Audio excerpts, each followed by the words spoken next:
School fire disaster in Chicago's history, one of the nation's worst ever, shocks the country.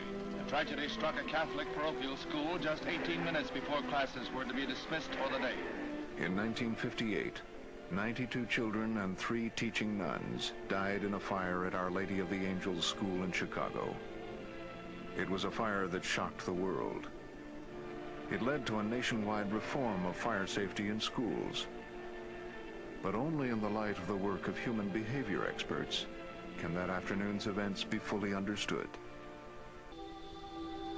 There was no way out for Matt and his 50 classmates. By the time the Chicago Fire Department arrived, fire and smoke had already engulfed most of the school building. Richard Scheidt is a veteran of hundreds of fires, but this one is etched into his memory. Uniquely, it was different than most fires because there was no noise. The people, must have been a couple hundred people on the street, relatives and people that had children in the building, and they were silent. Trapped inside, Matt's teacher tried to keep the class calm by having them pray. The fire had started in a waste bin, but for Chicago fireman and author David Cowan, one of the keys to understanding the tragedy lies in the behavior inspired by a strict religious environment. Discipline was the rule. I think that had a contributing factor regarding what happened in the fire. At the center of this ordered world were the nuns. They maintained, strict discipline in those buildings, and they were feared to some extent. They were loved, but they were feared.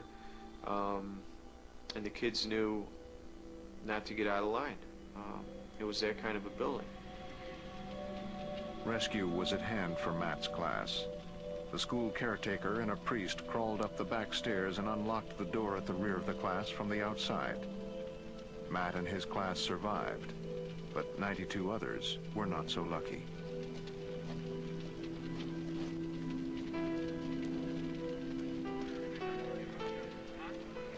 All the firemen that were there had children of their own.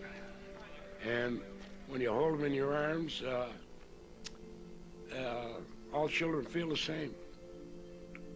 They trust us, they look for us, and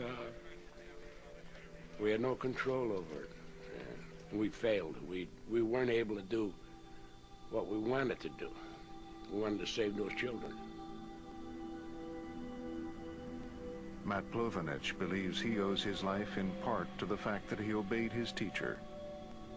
But the school's culture of obedience was a double-edged sword. There was also evidence that this fire was discovered prior to 2:30, but the fire department wasn't notified until 2:42. 12 minutes, which may have been the difference between life and death for many of the victims. The fire was first spotted in a hallway by one of the teachers. She went down to alert the...